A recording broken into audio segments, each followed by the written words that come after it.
Kepanikan tengah melanda Sandra pada episode sore ini teman-teman. Ya, dikala semua orang bahagia melihat Mutiara, tapi justru Sandra yang harus mengalami hal buruk atau menelan sesuatu yang kurang baik lah ibaratnya, sehingga bikin Sandra pun juga nggak tenang. Ya, Sandra pun juga harus dicegah oleh Bu Cynthia karena mencoba untuk kabur. Wah, ketika Bu Cynthia, teman-teman tahu sendiri di adegan trailer saja sudah terlihat dan bilang kalau Sandra menabrak Mutiara karena rem mobilnya blong oleh orang lain. Ini bikin Sandra pun juga nggak berkutik lagi. Ya, mau bagaimanapun juga Sandra sudah salah, sehingga apapun yang bakal Sandra lakukan ini akan tetap salah. Nah, jadi yang cukup bikin kesalnya adalah teman-teman, Sandra ini tuh masih nggak mau ngaku nih kalau Sandra ini adalah pelakunya. Dan bagi Sandra semuanya tuh nggak fair, nggak adil, karena mobil Sandra ini ya kondisinya blong gitu loh. Ya logika aja, kalau emang Sandra ini nggak salah, kenapa nabrakinnya ke Mutiara dong?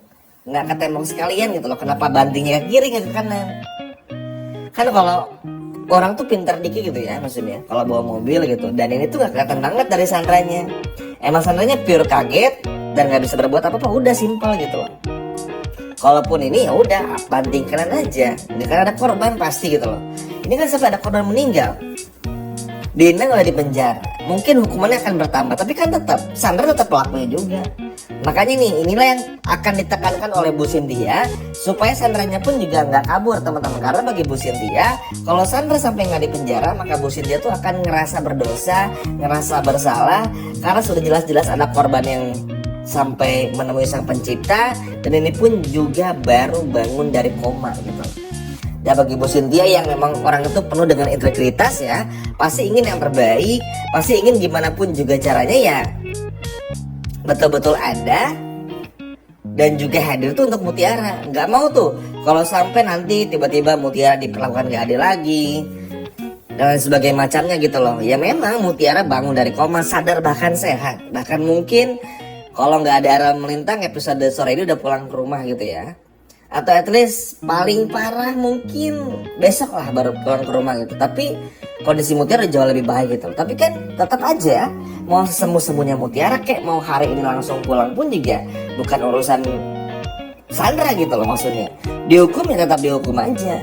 Maksudnya harus betul-betul bisa menegakkan keadilan, harus betul-betul bisa tegas juga, karena kalau kayak gini percuma gitu loh. Makanya Bu Cynthia ngejar banget nih sama Kenzo. Saking muter-muternya susah ngejar si Sandra ini, akhirnya berhasil ditangkap oleh Bu Cynthia, Kenzo, dan pihak kepolisian juga, sampai dijemput lah kasarnya gitu ya. Dan inilah pada akhirnya bikin Sandra pun juga tertangkap. Sandra tentu aja teriak-teriak, nggak mau, nggak terima. Sandra betul-betul ngerasa sudah diperlakukan tidak baik. Sandra merasa ini tidak adil. Sandra merasa bukan pelakunya dan lain sebagainya macamnya. Tapi balik lagi, seperti yang ingin diinginkan oleh Bu Cynthia udah tahu semuanya. Dan Bu Cynthia pengen Sandra tetap harus dipenjara. Terus mungkin teman-teman banyak yang nanya, tapi kan mobilnya Sandra ini belum gara-gara Dina, terus gimana dong? Berarti kan Sandra nggak salah nih. Ya memang kecelakaan tersebut tuh gara-gara rem mobil Sandra yang blong teman-teman. Jadi bisa dikatakan ya Sandra ini nggak pure salah lah, tapi tetap aja salah karena Sandra orang terakhir. Kan tetap yang bawa mobilnya Sandra ya tetap Sandra, jadi tetap dihukum. Cuma nggak tahu nih hukumannya akan kayak gimana. Makanya ini yang agak sedikit bikin Bu Cynthia pun juga khawatir sebetulnya. Bikin Bu Cynthia khawatir, bikin Kenzo pun juga agak ngerasa gimana, karena takutnya tuh adalah gini, nanti semuanya bakal dilimpahkan kepada Dina. Dan nanti Sandra bakal dibebaskan karena posisi mobilnya yang sudah blong remnya, sudah rusak. Jadi Sandra dianggap tidak lalai, tapi karena kondisi mobil yang tidak stabil. Tapi ini pun juga masih bisa panjang sebetulnya teman-teman. Masih bisa tetap dihukum juga karena kelalaian Sandra. Kenapa ngecek dulu rem mobil dan sebagainya macamnya, karena kan dari jarak rumah ke dekat cafe Sententia itu kan cukup jauh. Jadi banyak lah yang banyak diperdebatkan nanti. Tapi fokusnya Kenzo dan Bu Cynthia pun juga tetap harus bisa Sandra di penjara gitu. Makanya itu udah parah teman-teman. Maksudnya kan akhirnya Sandra pun juga udah jelek sekarang namanya di depan Kenzo dan juga Bu Cynthia. Dan Bu Cynthia pun juga udah nggak mau lagi kompromi kan. Ngelihat bagaimana Sandra yang seperti ini tuh udah parah banget. Ke Mutiara sebenci itu, sejahat itu. Coba, gimana mau Bu Cynthia tuh bisa care, gimana mau Bu Cynthia tuh bisa ibaratnya menghargai dan respect gitu loh sama Sandra. Sedangkan Sandranya sendiri pun juga nggak pernah bisa menghargai orang lain.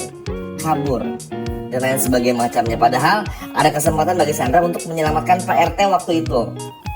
Nah, tambahannya lagi, Bu Cynthia pun juga akhirnya menceritakan semuanya kepada Kenzo. Bu Cynthia pun juga menceritakan kalau Dina ini penyebabnya begini, dan begini. Panjang banget tadi ceritain teman-teman. Cuman entah apakah nanti Bu Cynthia bakal cerita masalah Aditya, kita nggak tahu. Tapi yang jelas Bu Cynthia berencana akan ngasih tahu ini kepada Kenzo. Mungkin karena muak juga sama Aditya. Nah, setelah diceritakan tentang masalah Dina, Kenzo makin kaget. Makanya kan sama kayak Bu Cynthia sebetulnya, Kenzo takut nih. Takutnya nanti ketika dipolisikan, Sandra justru malah dibebasin gara-gara mobilnya gara-gara Dina kan. Tapi ya Kenzo nggak peduli juga teman-teman. Kenzo benar-benar datang bersama dengan polisi untuk menjemput Sandra ya untuk kali ini juga. Karena bagi Kenzo gak ada hal yang lebih layak sekarang dilakukan untuk bisa membela Mutiara. Gak ada hal yang paling penting sekarang dilakukan untuk bisa benar-benar menghukum pelakunya. Karena itu tadi, Sandra tuh jahat banget teman-teman. Udah berapa kali loh Sandra tuh jahat ya, dan hampir melukai dan dalam tanda kutip nyawa dari Mutiara. Bukan cuman yang adegan tabrakan itu aja, tapi banyak banget. Makanya gak bisa diterima lagi sama Kenzo. Mau sampai kapan ngelak gitu loh. Dulu pun juga sering. Bejo tuh contoh yang paling besarnya di awal-awal. Kurang parah gimana mau dikirim ke luar negeri teman-teman. Kan jahat Sandra. Harusnya tuh kalau Sandra mau bertanggung jawab ketika adegan tersebut terjadi, tabrakan tersebut ya, turun, minta bantuan, bawa ke mobil, antar dua-duanya ke rumah sakit. Mungkin Mutiara gak akan separah ini. Ini harus nunggu lama dulu. Harus nunggu dulu Dikta dan Aurel datang dulu, nunggu dulu ambulan, akhirnya pakai mobil Dikta. Ini kan lama ya maksudnya. Bener-bener jahat gitu loh maksudnya Sandra ini. Makanya ini senang banget nih, kita lihat episode sore ini akan menjadi salah satu penentu Sandra bakal kena hukuman seperti apa. Tapi apakah Sandra ditangkap polisi? Ditangkap. Cuman itu tadi teman-teman, hukumannya kita belum tahu nih apa yang bakal diberikan kepada Sandra. Tapi ya udah ya, kita berserah aja. Maksudnya kita lihat aja apa yang bakal terjadi. Toh Kenzo dan Bu Cynthia pun juga akan berusaha untuk bisa menghukum Sandra juga. Terlebih lagi Bu Cynthia pun juga punya pandangan berbeda sekarang kepada si Sandra ini. Ngerasa kayak ternyata Sandra sejat ini sama Mutiara gitu loh. Intinya sekarang Mutiara udah mulai baik-baik saja. Ada kemungkinan pun juga bisa segera pulang. Dan yang terpenting Sandra bisa ditangkap. Masalah hukumannya kita lihat baik-baik saja apa yang bakal terjadi. Tapi yang pasti senang Mutiara udah bener-bener sembuh, udah bisa diajak ngobrol juga. Dan pokoknya kita masih udah bisa lihat nih ibaratnya kemesraan antara Kenzo dan juga Mutiara lagi. Sekian video dari Mimin dan sampai jumpa lagi. Dadah.